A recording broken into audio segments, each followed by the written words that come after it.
Greek root meaning badly, difficult, or impaired.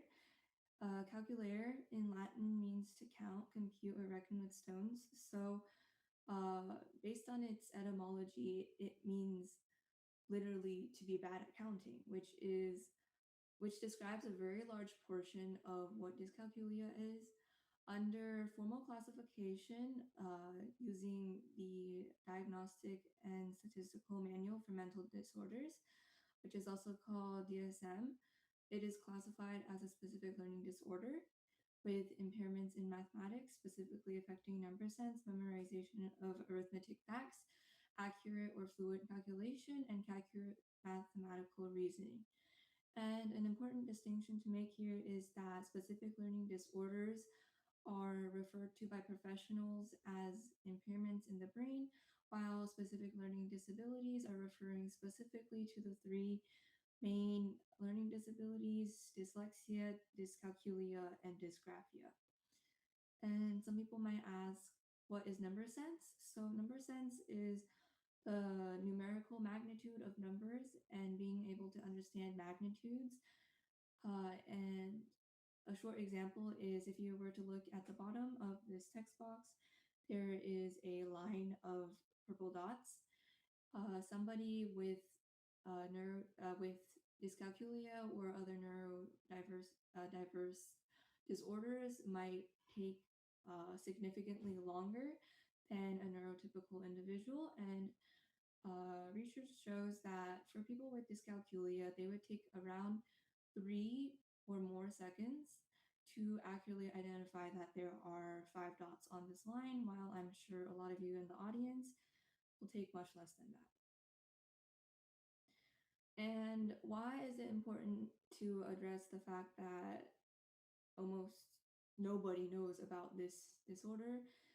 Is because the prevalence of dyscalculia is varying because there are many different diagnostic requirements in different countries, because there isn't a really general consensus on what somebody with dyscalculia must satisfy to be considered dyscalculic. But generally, around 5 to 7% of the people in the world are diagnosed with dyscalculia. And for reference, that would be about 1 in 20 people. And we can compare this to dyslexia, which has a prevalence of around 10 to 15%. And basically, that means around uh, half the amount of people with dyslexia has dyscalculia in the world.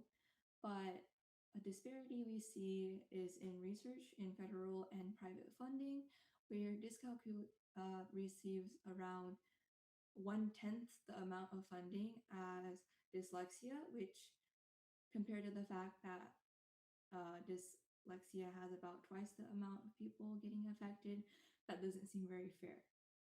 Second, teacher preparation programs. So all teachers or professionals, individuals that want to go into the educational field professionally have to go through preparation programs, kind of like college.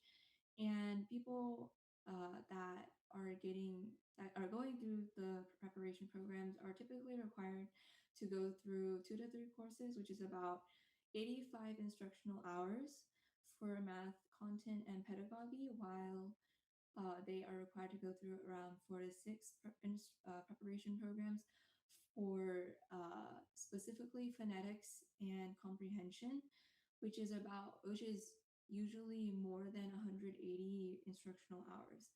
And this disparity kind of reflects a lot on why there isn't a really big awareness on disabilities related to math, or even just math anxiety in general, compared to literacy. And it also gives us an idea of what the educational system is really prioritizing. And lastly, public awareness. Why is the prevalence of this disability important? Is because we want to give these people with this disability the right instruction that they need and that they deserve. But without the right teaching methods, which are usually derived or invented from research, there isn't a really effective way to help these people.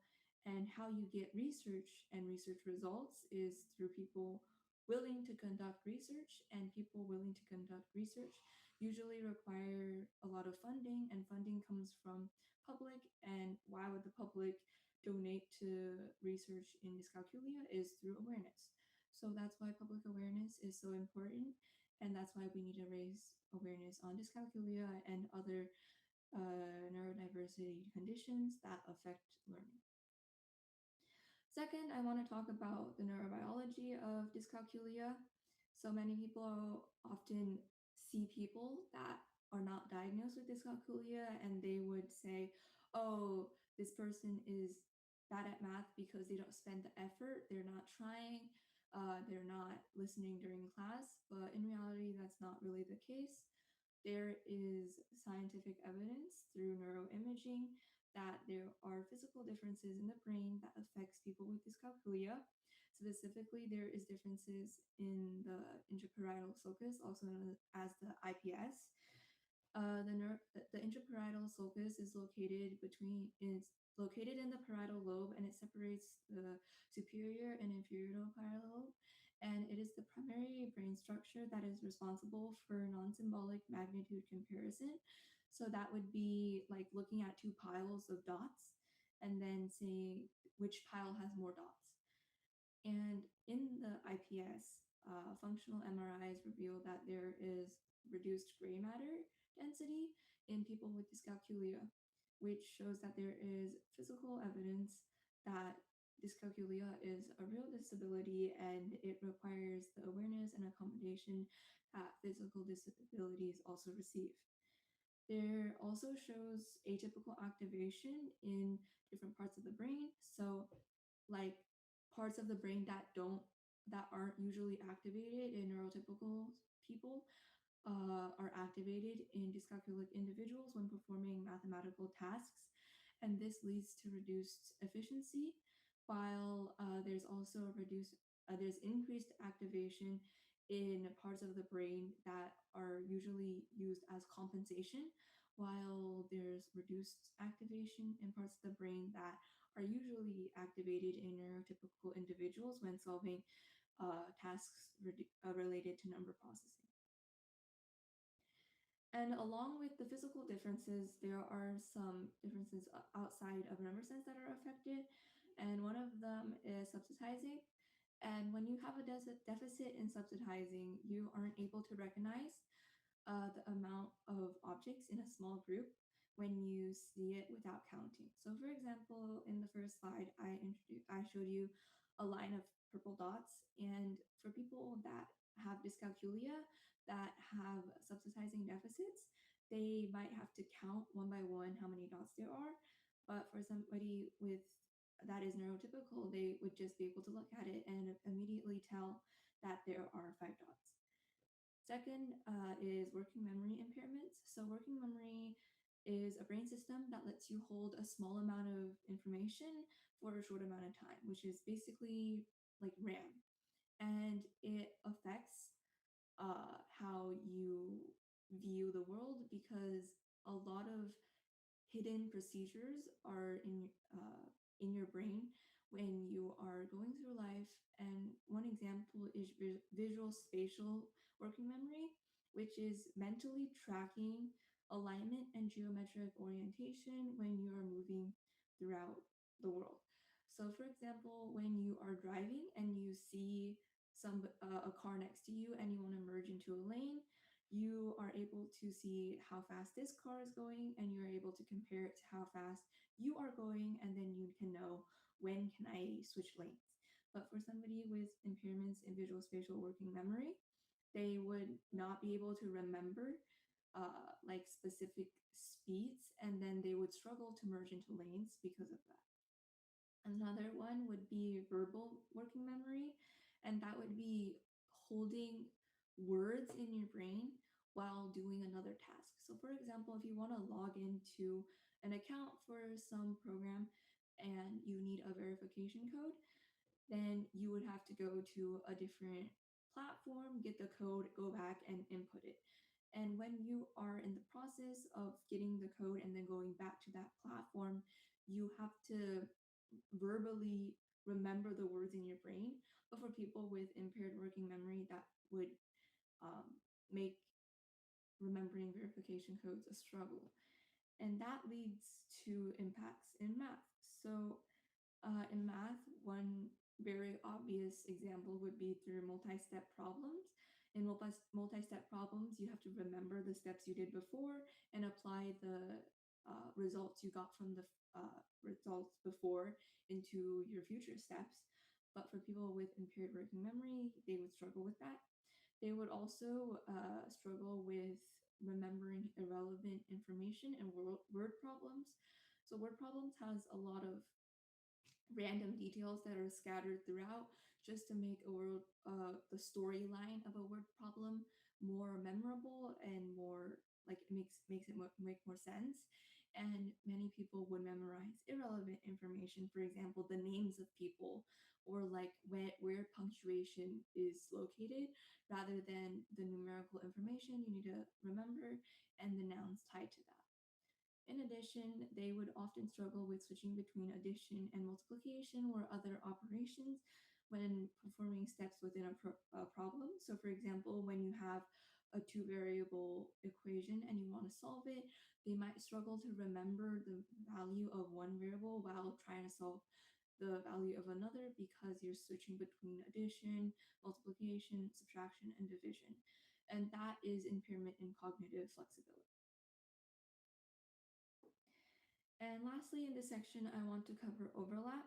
So because dyscalculia stems from differences in the brain, other mental disorders are also reflect the same issues and also are co-occurrence and diagnosed at the same time.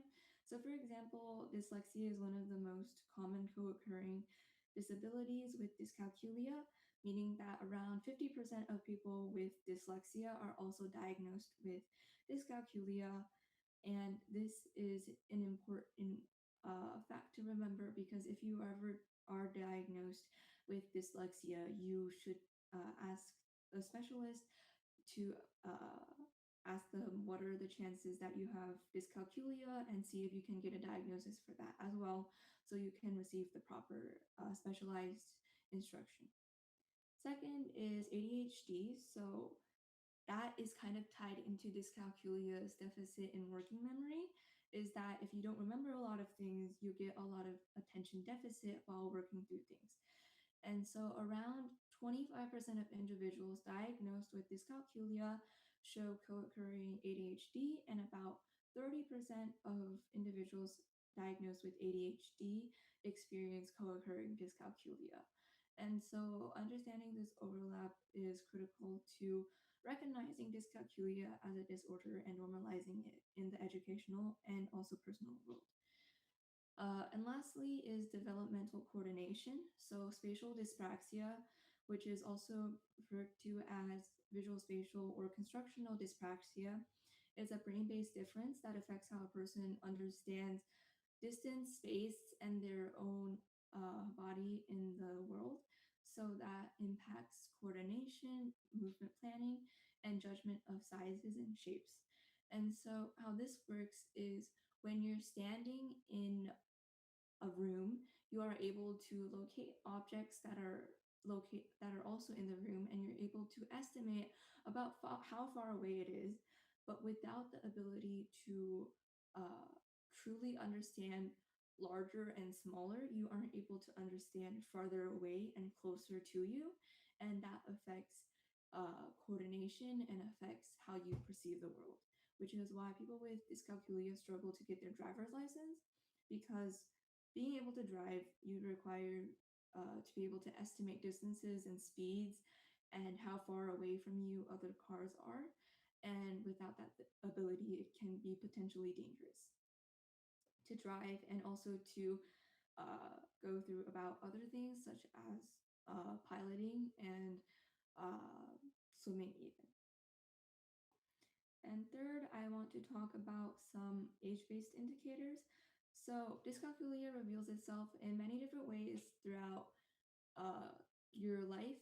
And I'm going to specifically talk about in school, what are some signs. in preschool, so when you're in the age about 3 to 5, you have trouble counting up to 10. And research shows that anybody who is neurotypical should be able to count up to 20 relatively easily at the age of 5. And when you struggle to do that, being able to count up to 10 sequentially at the age of 5, it shows that there are often issues in your brain that needs to be diagnosed or looked at by a specialist. Second is inability to connect word numbers to physical numerical values.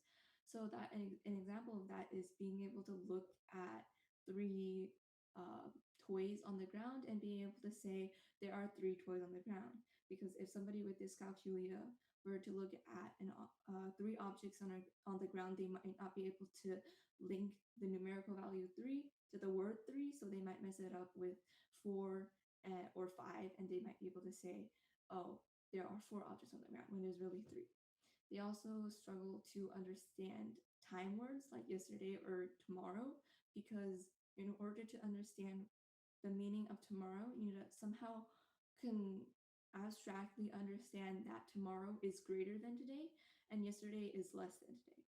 But if you don't have that numerical understanding, you would struggle with that. Second is elementary indicators. So I've actually tutored some elementary students with dyscalculia, and one of the most common signs I see is finger counting. So they count on their fingers with single digit calculations, and that's a sign that something's going on. Another one would be memorizing uh, arithmetic facts like multiplication tables. If they haven't memorized it by the end of elementary school, there are also probably problems. And I included some pictures of work of people with dyscalculia. And looking at the bottom left, we see that the 5 is written backwards and the 6 is written backwards. And a lot of these numbers are in fact written backwards except for the 4 and the 1. And that is because that student hasn't connected the numerical value to the symbol. So to them, the symbol is just kind of like a Chinese character where there isn't really a numerical value tied to it. And that's why many students struggle with writing by hand or even using a calculator, because they haven't truly connected the numerical value to the number symbol. And there are many other problems and signs that show up that are less common and also affect different ranges in people with dyscalculia, because dyscalculia is uh, a disability with different severities. And so I don't want to go into specifics on different severities because that would take too long. But overall, that is usually what you would see in elementary school students.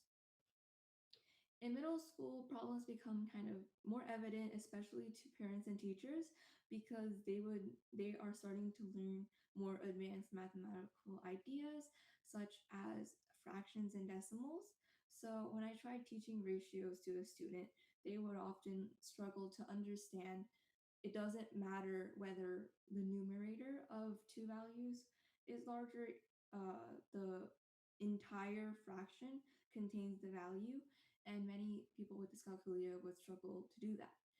They might also struggle to convert analog to digital, because analog, they're seeing a circle with sticks on it, and analog, they're seeing random symbols that they haven't truly connected to the numerical value to. So asking them to translate an abstract concept to a concrete one and then translating that to another abstract concept causes a lot of cognitive resistance.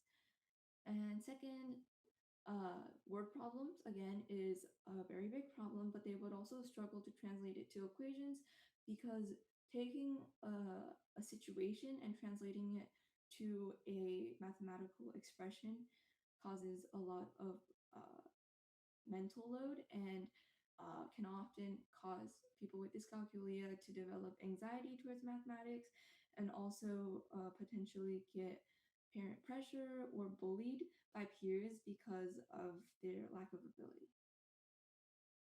And in high school, hurdles become basically unable to be reversed unless through specialized training. And one of the biggest concepts you learn in math in high school is algebra. And algebra is a form of abstraction where you take concrete arithmetic facts you learned in middle school and elementary school, and you're able to translate it to abstract numbers, which are also referred to as variables. And this creates a lot of cognitive load because people with dyscalculia haven't truly mastered numerical values yet. And when they're asked to translate it to letters, they become really confused. And that leads to secondary impacts. So people with dyscalculia struggle to read graphs, data, and charts in classes like geography, history, economy, and other classes that require the visualization of data. They might struggle with chemistry and physics because they have to do calculations and use equations in those classes. And that leads to a high amount of absences in classes because they might develop severe math anxiety and they might try to avoid uh, working with peers because they feel not confident or they get bullied. And also, a lot of people, like parents and educators, will look down on students because they believe students aren't spending the time, they're not using the effort to properly study. And that leads to a lot of uh, stigma around being bad at math. And a lot of people, referencing again to dyslexia, would view being illiterate as a problem that isn't because of the student, but when people are bad at math, many people will automatically assume that that person is just not like a math person or isn't just a person that is spending enough effort in math class, but really it's dyscalculia is kind of the same as being illiterate in reading comprehension in English because your brain is physically wired to not allow you to understand some of the most basic math concepts. And lastly, in adult life, finance problems are very kind of obvious because even neurotypical people struggle with their taxes. Now imagine adding dyscalculia on top of that, that leads to a lot of problems with money management and being able to calculate, estimate what you use when you're buying stuff and doing your taxes. And second would be chronological blindness. So estimating time would mean having to know a relative comparison with a certain amount of time, but because people with dyscalculia doesn't have true understanding of larger than or less than, it becomes kind of a struggle to estimate time, and that leads to poor time management. And also in spatial navigation, so for example, driving, people would struggle to estimate vehicle speed and distance, and that leads to potential dangers when on the road, and also just living your daily life because being able to drive individually is a very important life skill, and just struggling to be able to do it safely is a problem. And now, because I talked a lot, I want to give you guys some exercises. So here is a key of how somebody with severe dyscalculia might view mathematics. I'll give you a couple of seconds to look at this just to memorize what the symbols mean, and then I will test you.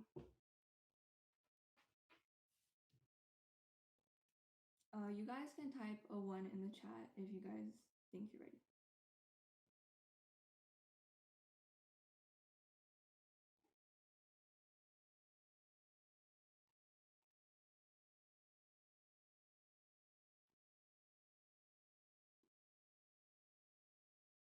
Okay, I think that's enough time. Uh, if you guys can look at this math problem, that's how somebody with dyscalculia might view math. So if you guys want to type what you think the answer is in the chat.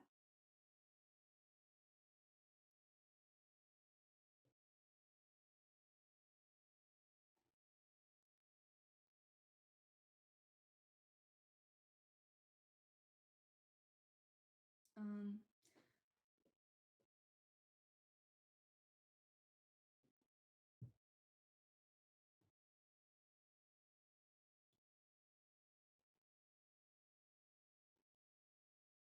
okay, great. So I see some responses in the chat, and I think the only person that got it right is Mosin. I'm not sure if I'm pronouncing that correctly, but the right answer is B. And that's the correct answer. This would be 1 plus 1 plus 8, which equals to 10, which is what B represents. And that, if you want to imagine doing that, but for an entire front and back sheet, worksheet that people in elementary school and middle school often receive, I'm sure you can imagine how hard it is. And here's another example. These are multiplication signs, but I'll give you guys some time to uh, pronounce it. Sorry, to type the answer in the chat.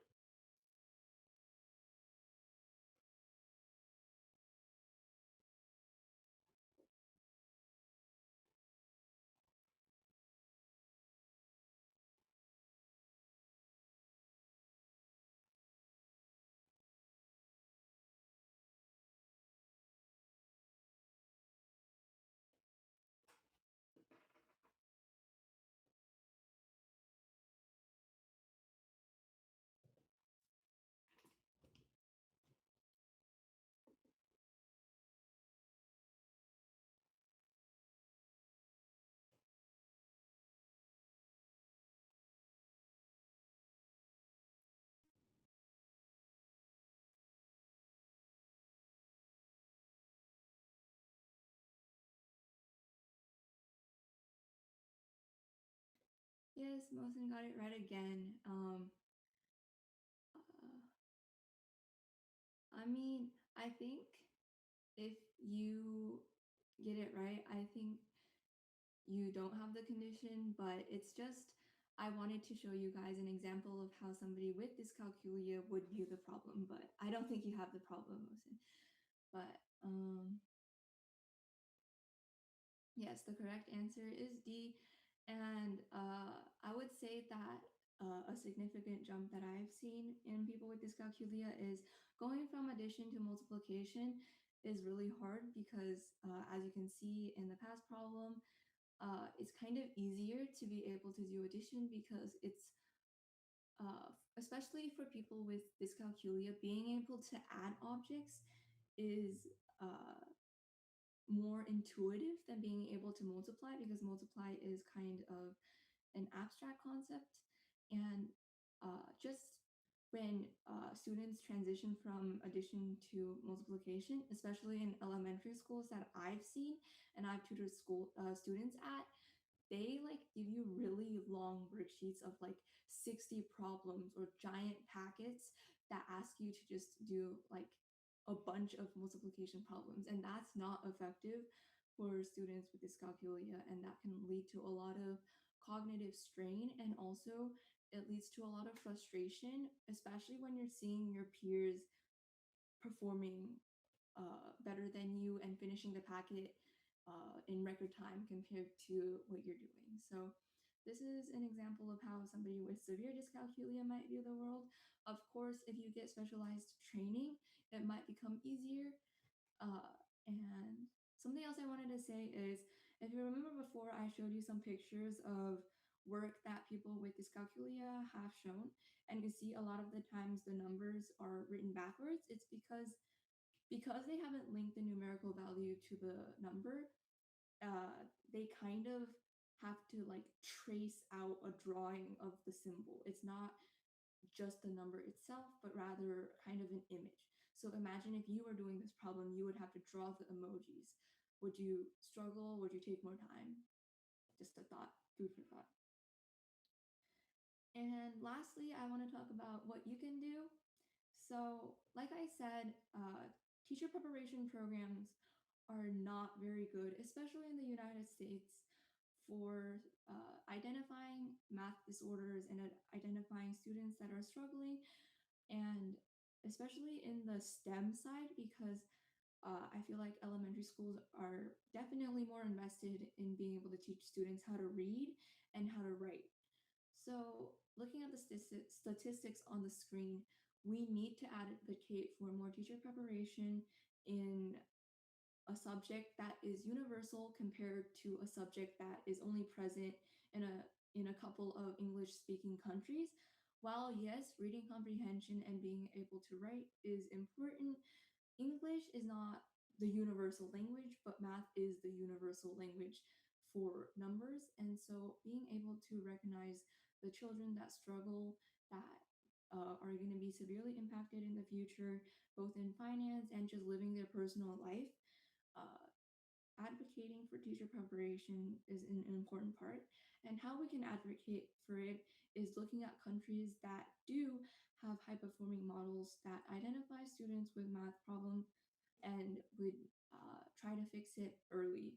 So, countries like Singapore would often have fewer math topics per year, and they would go deeper and give the teacher more time to see where students are struggling and being able to catch the students that do have these disorders. And students are also screened at the start of primary one, which is like elementary school, if they have good numeracy. And if they don't, they are placed in the a special program that helps them bring them back on track in math. And that is one way you can advocate for directly for better performance in schools. Because I want you guys to reflect, especially for me, in elementary school, my teachers would have like reading tests almost like every quarter, and they would make me read from certain books, and there would be all the books would be leveled from A to Z, where A is like 3 words a page, kind of picture books, and then Z would be like chapter books, like Harry Potter, and then I would be required to read up to a certain letter, and if I do okay, then I get to just move on, and if I don't do good, then there would be special people that call me out of class to go over my reading skills. But for math, the only math test I remember that's standardized is like yearly. There's a math test that just tests whether like you're doing okay in math class, and that's it. And there isn't really uh, personalized feedback or any teacher looking at the results, and that is, I think, something that we can advocate for. We can also advocate for a dyscalculic aware classroom. So a lot of people, especially Asians, I see they are like, don't use calculators. Calculators are not like, it's a sign that you need like assistance to do math. But really, you're not gonna ever be able to do like long division ever in your life after college. I mean, even after high school, I don't think you would have to do it. So we need to normalize tools like calculators. Don't put sigma on it, and don't just advocate for tests that aren't multiple choice. Advocate for free response, so teachers are able to see logical approach and strategies on how you were able to solve this problem, and that gives you more partial credit, especially for students that struggle because of the computational part of a problem when they already have the steps laid out, they just don't know how to, they struggle to calculate. And also, don't say this is easy, because it's not easy. It was once hard for you until you learned it. And instead, you just say, with practice and strategy, you should be able to learn more and achieve more and do perform better on problems similar to this. And lastly, like I was introduced in the beginning, I am the founder of Beyond Learning. It is an organization that is meant for raising awareness of dyscalculia. I have not performed, but I have given uh, presentations very much like this one, both online and in person in local elementary schools and in local libraries, that are meant to raise awareness of this disability. And I have also written books, and I've made a website that is meant to gather information that is both accurate and in depth, that people can use as free resources to learn more about what is dyscalculia, how they can help their children, how they can help the education system. And I'm asking the people in the audience to join an initiative that is a part of Beyond Learning called Count Me In. This is an initiative meant to help raise awareness for people with developmental dyscalculia, and it is to raise awareness specific in local communities because I have done a lot of local activities, but it's not impacting people outside of California, which is where I live. And I think that now sharing this with people just outside and helping people around the globe be able to learn about this disability will be a lot more beneficial, especially since different places have different values, especially and have different education systems and different curriculums. So I'm inviting all of you guys to start a local chapter in your community to raise awareness. You can email the email on the screen for more information. I can give you guides on the next slide. I can email you guides on how to email Congress members asking them for federal funding.